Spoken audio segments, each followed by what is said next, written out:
एक बार पुनः हम लोग ज्योग्राफी के क्लास को आगे बढ़ाते हैं और टॉपिक को समझने का प्रयास करते हैं। हम लोग आज थोड़ा सा सौर मंडल का जो मुखिया है, जो सूर्य है, इनके बारे में थोड़ा हम लोग जानेंगे कि क्या है सूर्य। तो हम लोगों ने अभी तक क्या सीखा है सूर्य के बारे में कि सूर्य जो है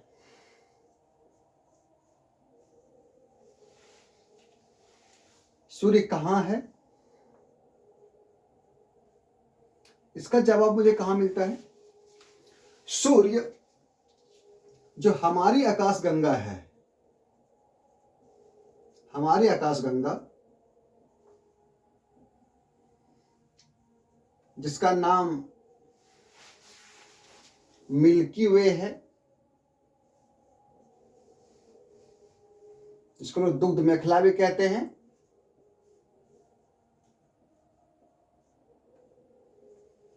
के दूसरी भुजा में है।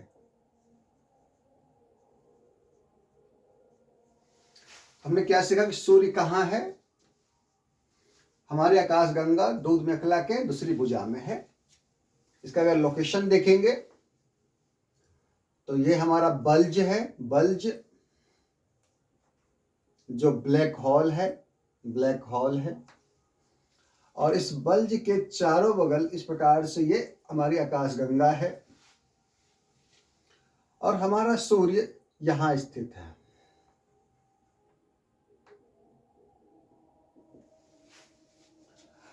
और अभी जो हमारा सूर्य है वो दूसरी भुजा में है। ये हमारा हो जाएगा पहली भुजा, ये दूसरी भुजा और ये तीसरी भुजा है।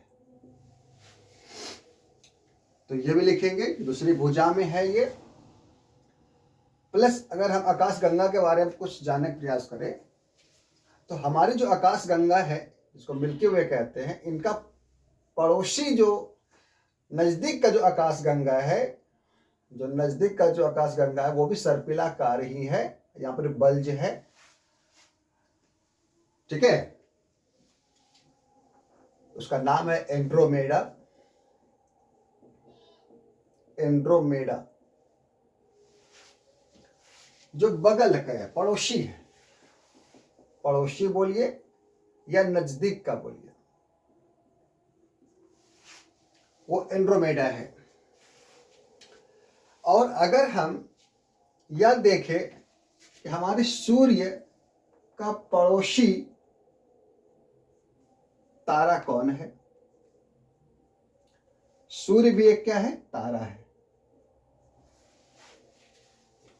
तो पड़ोसी तारा कौन है? तो हम लोग देखते हैं कि सूर्य के बगल में नजदीक में जो एक तारा है जो सूर्य के भांति ही है, ठीक है, उसका नाम है देवयानी।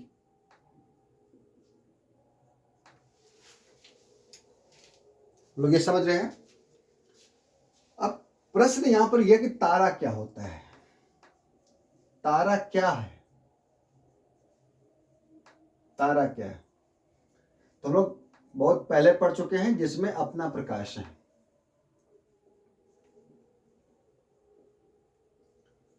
अब अपना प्रकाश, उसको प्रकाश कहां से वो आया उसके पास? हम लोग साथ साथ ये पढ़ते हैं कि सूर्य के अंदर में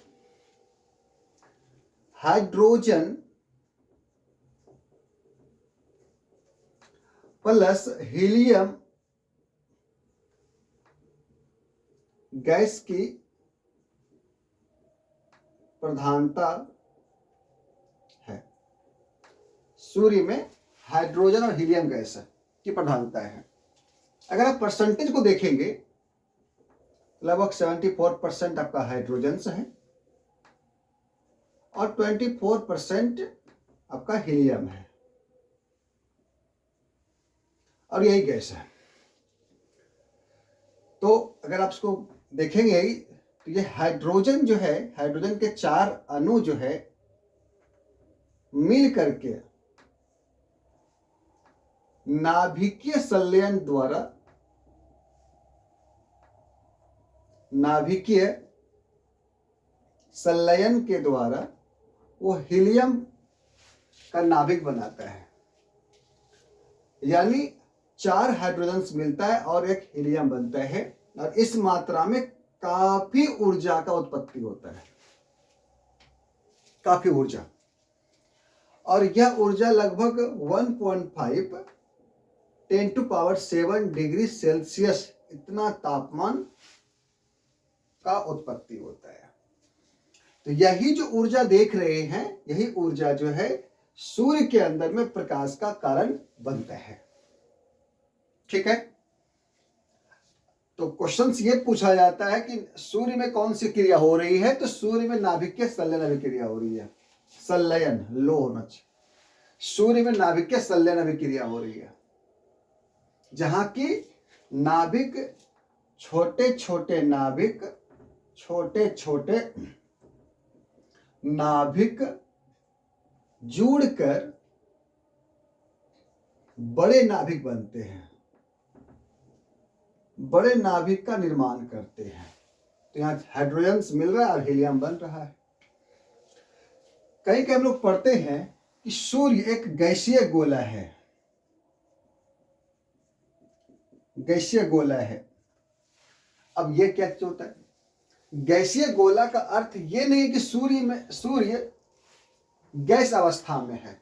गौर से समझिएगा, सूर्य गैसीय गोला इसलिए बोला गया क्योंकि वहां हाइड्रोजन्स है, हीलियम है और अन्य गैस है। इस कारण कि वो ये दोनों गैसीय अवस्था में पाए जाने वाला तत्व होता है, इसलिए सूर्य को गैसीय गोला बोला गया। लेकिन सूर्य गैसीय अवस्था में नहीं है, सूर्य गैसीय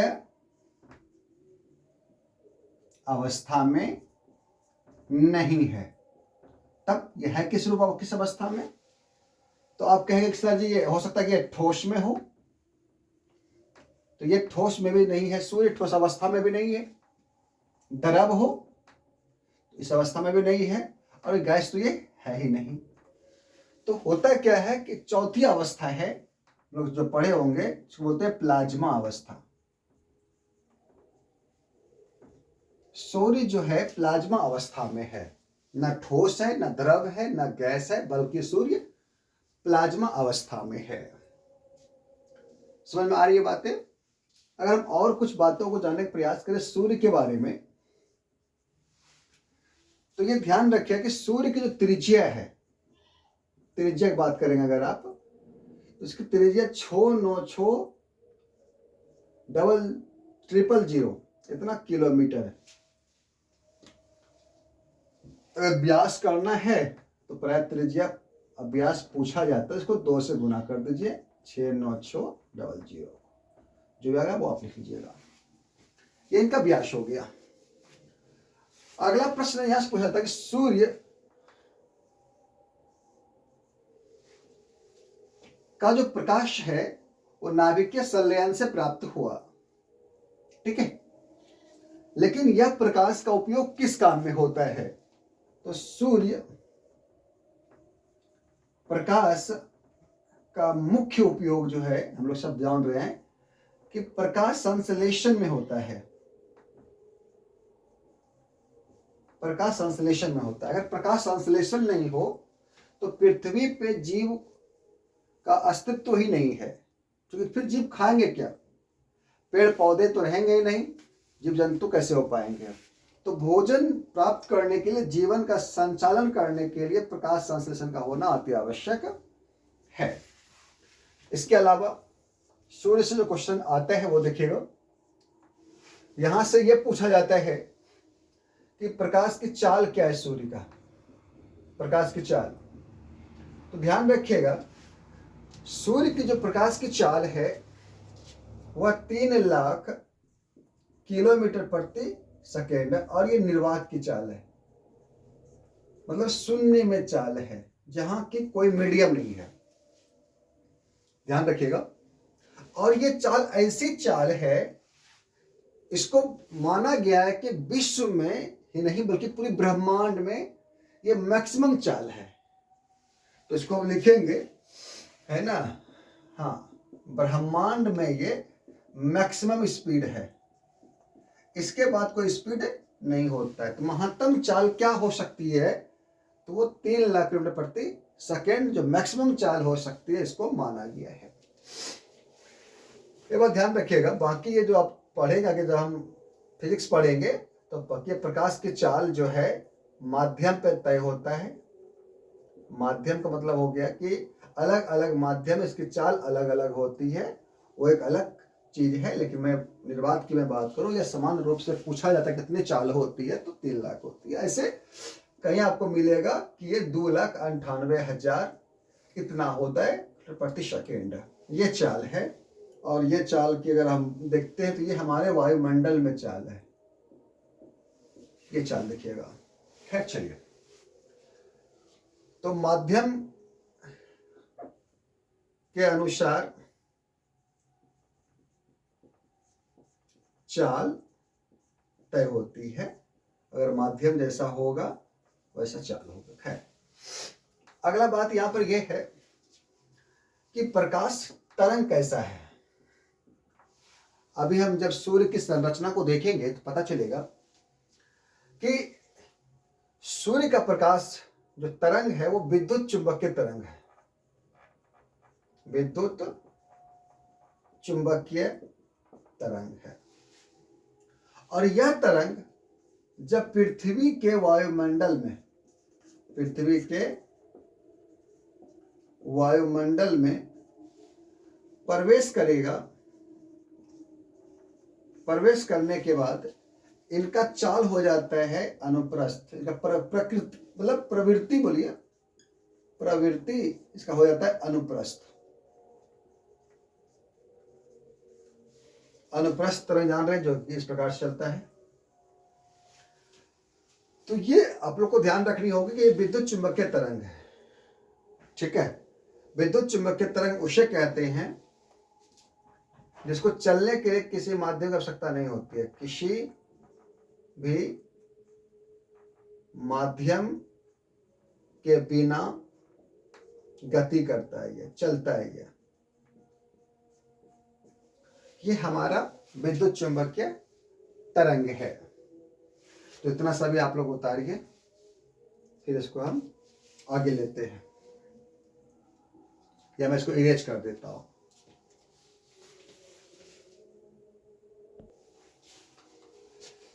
चलिए हम इसको आगे बढ़ते हैं। कुछ पॉइंट्स हम लोग और देखेंगे।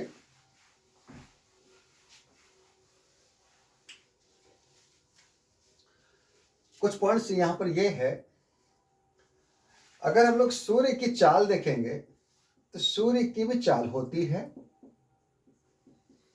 कहीं कहीं 250 या कहीं कहीं 51 मिलता है, तो हम लोग 51 मान के चले, 251 किलोमीटर प्रति सेकेंड चाल।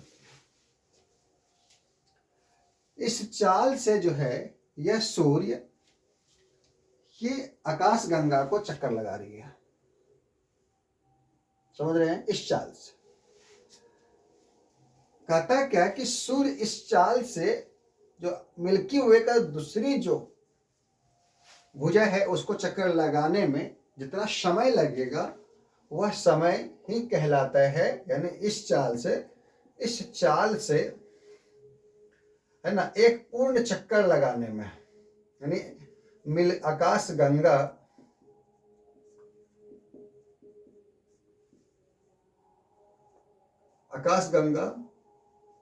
कौन आकाश गंगा जाने रहे, मिल्की वे के एक पूर्ण चक्कर लगाने में आश्चर्य होने वाली बात है 25 करोड़ वर्ष लगेंगे।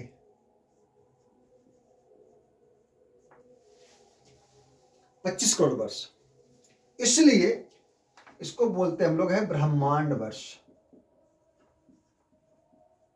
ये कॉस्मोस ईयर भी बोलते हैं इसको, जो 25 करोड़ वर्ष है। ये बहुत फेमस क्वेश्चन है। अगली बात है, अगर हम लोग बात करें, ये सूर्य है, सूर्य है और पृथ्वी है, इनके बीच दूरी कितना है? अगर दूरी की बात करेंगे, अर्थात सूर्य एवं पृथ्वी के बीच की दूरी, और देखें 14 करोड़ 96 लाख किलोमीटर। इसको आप मोटा मोटी कह सकते हैं 15 करोड़ किलोमीटर। ये तो चाल हो गया, दूरी हो गया, कितना दूरी है। अब समय क्या लगेगा, टाइम क्या लगता है कि सूर्य से प्रकाश पृथ्वी तक आने में क्या समय लग सकता है। इसको अगर आप डिवाइड करेंगे दूरी बटे चाल से, दूरी तब जाने नहीं बटे 15 करोड़ किलोमीटर है, चाल तो आपको पता ही है 3 लाख किलोमीटर प्रति सेकेंड, तो लगभग 500 सेकेंड आएगा, लगभग 500 सेकेंड। और इसको अगर आप सही से करेंगे, या अगर एग्जैक्ट की बात करेंगे, जो एकदम ये औसत है, ये औसत समय लगता है। और ऐसे अगर पूछा जाए आपको तो 8 मिनट 16.6 सेकेंड का समय लगता है। सूर्य की रोशनी को पृथ्वी तक आने में इतना समय लगता है। तो अब हम लोग चर्चा करते हैं, इतनी सी बात हो गई। और बाकी तो जैसे जैसे क्लास आगे बढ़ेगी तो और सब बात चर्चा करेंगे हम लोग। इनको आप लोग देख लीजिए, इसको हम मिटाते हैं। और अब हम लोग पढ़ते हैं सूर्य की संरचना, सूर्य के अंदर में क्या है, क्या हो रहा है वहां, वो समझने हम लोग प्रयास करते हैं।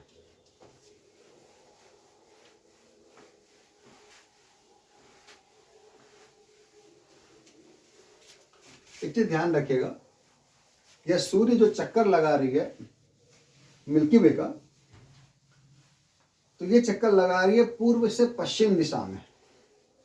इस चीज को ध्यान रखिएगा, क्योंकि यह पॉइंट हमसे छूट गया है। तो पूर्व से पश्चिम दिशा में सूर्य चक्कर लगाता है, इसको ध्यान रखिएगा। और चक्कर कितना लगाता है ये चक्कर लगाता है मिल्की वे का। और सूर्य के बगल में जो सूर्य के भांति एक तारा है, वो कौन सा तारा है? देवयानी है। ठीक है,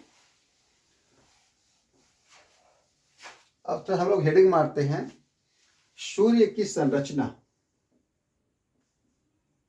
सूर्य की संरचना, ये देखते हैं कि सूर्य की संरचना क्या होता है। ध्यान रखिएगा, अगर सूर्य की संरचना की बात करेंगे, इसको हम लोग दो भागों में बांट सकते हैं। एक होता है आंतरिक संरचना, आंतरिक संरचना। एक है आपका बाह्य संरचना, यानी बाहरी संरचना। ये समझिएगा, एक है आंतरिक संरचना और एक है बाहरी संरचना। आंतरिक संरचना में जो देखिएगा, इसमें 3 टर्म आएगा, तो ध्यान से रखिए, स्ट्रिंग में दे रहा हूं। और बाहरी संरचना में भी आपको 3 टर्म मिलेगा, समझिएगा। यहां देखिए, यहां एक है क्रोड आएगा, क्या आएगा? क्रोड आएगा। यहां आपका आ जाएगा विकिरण, समझ रहे हैं? विकिरण मंडल जिसको बोलते हैं, या विकिरण क्षेत्र बोलेंगे, विकिरण जोन बोलेंगे। और यहां आपका आ जाएगा संवहन मंडल। ये 3 है। अगर हम बाह्य की बात करेंगे तो बाहरी संरचना में आपका एक आ जाएगा प्रकाश मंडल,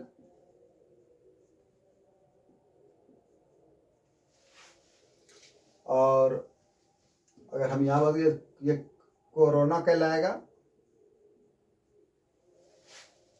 और इन दोनों के बीच में जो आएगा वो आपका आएगा वर्ण मंडल। गौर से देखिएगा, इसलिए मैंने बीच में वर्ण लिखा मैंने, ताकि आपको याद हो जाए कि यहां पे बीच में वर्ण है और यहां भी व है ना। यहाँ विकिरण है, यहाँ वर्ण मंडल है जो बीच में है। अब इसको हम लोग ध्यान से देखते हैं, हम लोग तुलना करेंगे। क्या करें वो देखिएगा। क्रोड जो आंतरिक संरचना का पहला भाग है, अब बाह्य संरचना का पहला भाग प्रकाश मंडल है। हम लोग यह अध्ययन करेंगे यहाँ पे। पहला पॉइंट इसे समझे क्रोड का, ये सूर्य का, ये जो क्रोड है ये सूर्य का सबसे आंतरिक भाग है, आंतरिक भाग है, नहीं सबसे आंतरिक भाग है। और याद रखिएगा, सूर्य के अंदर में जो ऊष्मा का उत्पत्ति होता है, यानी हाइड्रोजन्स मिल करके जो हीलियम होगा, जिसको मैं नाम देता नाभिकीय संलयन, यह काम आपका क्रोड में होता है। और आपको पता है कि जब नाभिकीय संलयन होगा तो यहां पे एनर्जी निकलेगा 1.5 10⁻⁷ डिग्री सेल्सियस। अब कल्पना कीजिए यहां एनर्जी निकल रहा है, इसको आप हल करेंगे तो देखिए 1.5 गुना 10⁻⁷, 1 2 3 4 5 6 3 3 6 7, उड़ाएं 10 कट गया। इकाई दाई सैकड़ा हजार 10,000 लाख 10 लाख करोड़, समझ रहे ना। तो ये करोड़ों का फिगर है और इस मात्रा में एनर्जी निकल रहा है। और आपको वही आश्चर्य यहां भी होगा आपको, ये प्रकाश मंडल है। जिस सूर्य को आप देखते हैं, जिस सूर्य को आप प्रणाम करते हैं, नमन करते हैं, और जिस सूर्य के तमस और ऊर्जा का अनुभव करते हैं, वो आप प्रकाश मंडल से करते हैं, ठीक है।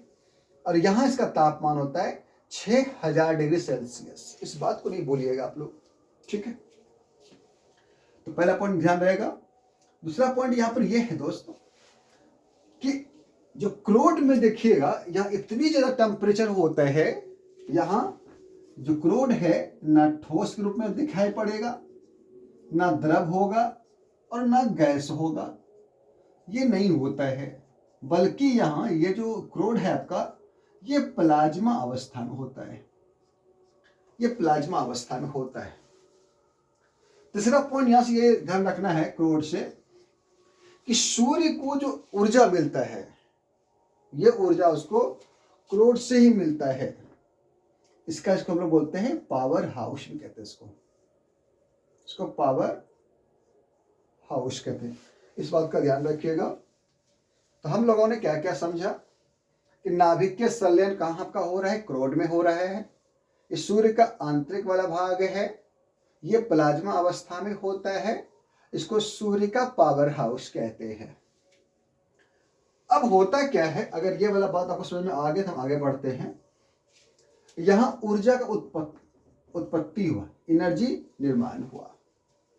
अब ये ऊर्जा आगे आएगा और ये ऊर्जा जो इस मंडल में है, दूसरा भाग है, इस मंडल में ये ऊर्जा आकर के होता क्या है कि ये ऊर्जा जो निकली यहां आकर के ये विद्युत चुंबकीय का रूप ले लिया, विद्युत चुंबकीय रूप लिया। ये हम लोग जो बोलते हैं कि सौर ऊर्जा जो है विद्युत चुंबकीय तरंग है, तो यहां जो है ये तरंग का रूप ले लिया।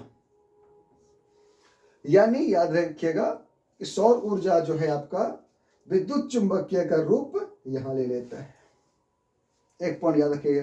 दूसरा पॉइंट क्या हो जाएगा कि ये क्रोड को घेरे रहता है, घेरे रहता है। कैसे कैसे घेरता है इसको? चारों तरफ से, क्रोड को चारों तरफ से घेरे रहता है, ध्यान रखिएगा। अगला यहां पर है संवहन मंडल। कहता है क्या कि एनर्जी का ट्रांसफर कैसे होगा। तो ये जो विद्युत चुंबकीय तरंग है, अब ये जो है एनर्जी को लेके आगे बढ़ेगा। तो ये एनर्जी लेके आगे बढ़ता है संवहन मंडल में, वो पैकेट के रूप में। ये पैकेट है इस प्रकार से, ये पैकेट रूप में। और ये पैकेट में क्या आता है, हाइड्रोजन के, इस पैकेट को बोला गया यहाँ पर हाइड्रोजन के सेल। ये हाइड्रोजन की सेल है, मतलब कोशिका है। ये अलग कोशिका है, मतलब हाइड्रोजन सेल कहते हैं इसको हम लोग। तो ये तीन काम यहां आप देख रहे हैं। अब हम लोग बात करते हैं प्रकाश मंडल का। सूर्य का ये वाला हिस्सा जो देखते हैं हम लोग, ये वाला हिस्सा हम लोग देख पाते हैं, ये हिस्सा हम लोग देख नहीं पाते हैं। तो पहला पॉइंट ध्यान रखिएगा। पहला पॉइंट क्या हो गया कि प्रकाश मंडल में इसका तापमान कितना होता है? 6 डिग्री 6 डिग्री सेल्सियस। बहुत ही टॉप क्वेश्चन ये है, और आमतौर पे स्टूडेंट लोग गलती यहाँ पे कर ही देता है। वो इन दोनों में कंफ्यूजन हो जाता है। ये वाला, ये डाटा में, इस डाटा में और इस डाटा में अंतर हो जाता है। तो जिस सूर्य को हम लोग देखते हैं उसका टेम्परेचर इतना होता है, 6 डिग्री सेल्सियस होता है। और यहाँ देख लीजिए 1.5 कहीं पूछता है कि ये जो तापमान है ये किसने बताया था, तो ध्यान रखिएगा इसके बारे में। हेंस बेथे एक वैज्ञानिक थे, उनका विचार था, ये हेंस बेथे कंसेप्ट उसने दिया था। और दूसरा पॉइंट यहाँ लिखना है, प्रकाश मंडल में हम लोग जिस सूर्य को देखते हैं, यह सूर्य को जो है यही दिखाता है, यानी जिस सूर्य को पृथ्वीवासी देखते हैं वो हम लोग प्रायः हम लोग प्रकाश मंडल को ही देखते हैं। आमतौर पे हम लोग ये कहते हैं कि चांद में दाग है, नहीं, लेकिन होता क्या है कि काफी अधिक तापमान की वजह से, और ये तापमान यहाँ आते आते 6000 डिग्री सेल्सियस पर जब पहुंच जाता है, तो यहाँ पर सूर्य के अंदर में ही काला काला दाग आ जाता है। और इस काला काला दाग को हम लोग बोलते हैं सौर कलंक। ये सौर कलंक है, इसको सौर कलंक कहते हैं। तो क्वेश्चन पूछा गया है कि सौर कलंक क्या होता है, तो हम लोग जवाब कि सूर्य के अंदर, खास के कौन, प्रकाश मंडल की मैं बात कर रहा हूं, जो कलंक दिखता है, जो काले काले दाग धब्बे होते हैं, उनको सौर कलंक कहा गया है। और ये काला रंग का क्यों बना, कलंक क्यों बना? तापांतर की वजह से, तापांतर की वजह से टेम्परेचर में जो डिफरेंट पैदा हुआ, अंतर पैदा हुआ, किसमें? टेम्परेचर में। इस कारण से ये कलंक बनता है। इस कलंक में ध्यान रखिएगा, जब कलंक बनता है तो शुरुआती जब बनता है तो 11 वर्ष तक ये कलंक बढ़ता, मतलब जैसे बढ़ रहा है, ये बढ़ता कलंक ऐसे बढ़ता है, वृद्धि करता है। और फिर अगले 11 वर्ष के बाद, अगले 11 वर्ष फिर ये कलंक घटता है। ये कलंक बड़ा था, अब छोटा हो रहा है, इस प्रकार से होता है। तो ये कलंक का जो कुल ड्यूरेशन हो गया वो 22 वर्ष का हो जाता है। तो सौर कलंक 22 वर्ष का होता है। इस समय क्या होता है, इस समय थोड़ा बहुत देखा गया कि इस अवस्था में जब कलंक बढ़ता है या घटता है, थोड़ा रेडियो फ्रीक्वेंसी वगैरह में थोड़ा परिवर्तन हो जाता है। इस सौर कलंक की बात हुई। अगला हम लोग बात करेंगे वर्णमंडल का। ये वर्णमंडल क्या है, इसको वायुमंडल भी कह सकते हैं। सौर मंडल का या सूर्य का वायुमंडल है ये, इसको कह सकते हैं कि सूर्य का ये वायुमंडल है। अर्थात यहां क्या हो गया, यहां होता क्या है जब सूर्य की रोशनी किरणें जब आगे आती है तो लहर के साथ, ऐसे देखिए लहर के, तो चकाचौंध रोशनी के साथ, ये लहर के साथ जो है आगे बढ़ती है, आगे बढ़ती है। कौन? सूर्य की रोशनी, ये रोशनी है ना। जो लहर से आगे बढ़ती है तो इसको हम लोग बोलते हैं, जो सूर्य की रोशनी जो है, ये सौर ज्वाला भी कह सकते हैं, ये सौर ज्वाला, कहीं कहीं ज्वालामुखी मिलेगा। तो सौर ज्वाला जब वो आगे बढ़ती है तो लहर के साथ, यानी जैसे कि हवा की लहर होती है ना, वैसे या जल की लहर देख रहे इस प्रकार से बहती है आगे, और ये काफी लंबा लंबा होता है, लेकिन ये पृथ्वी तक नहीं आ पाता है, क्योंकि पृथ्वी के पास इतना ज्यादा घना वायुमंडल है ना कि ये रास्ते में रह जाता है। लेकिन ये दिख जाता है, अगर इसको देखा जाए तो पृथ्वी तक आता तो नहीं है, लेकिन ये दिखता है। खैर, ये जो लहरदार सूर्य की रोशनी है ना, लहरदार जो सूर्य की रोशनी है, लिखता हूं लहरदार, लहरदार सूर्य की रोशनी, सूर्य की रोशनी को हम लोग बोलते हैं अच्छी भाषा में आरोरा, आरोरा कहते हैं। और इसका नाम रखा गया है, पृथ्वी में इसका नाम अलग अलग है। देखिए क्या है, ये हमारा पृथ्वी है, ये हमारा पृथ्वी है, और आपको पता है कि ये हमारा, ये वाला हिस्सा मेरा उत्तरी ध्रुव है, और दक्षिण, ये दक्षिणी ध्रुव है,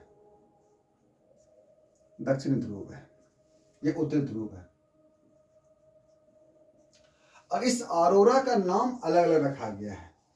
ये अरोरा जब, चूंकि पता है कि दक्षिण में ऑस्ट्रेलिया है, तो ऑस्ट्रेलिया महादेश भी है, ऑस्ट्रेलिया देश भी है, तो इससे आपको याद रखने में मतलब आसानी होगी कि जब ये अरोरा की किरणें दक्षिणी ध्रुव की ओर दिखता है तो इसको बोलते हैं अरोरा ऑस्ट्रेलिश। ये बहुत ही फेमस क्वेश्चन है। और जब ये सूर्य की किरणें जो लहरदार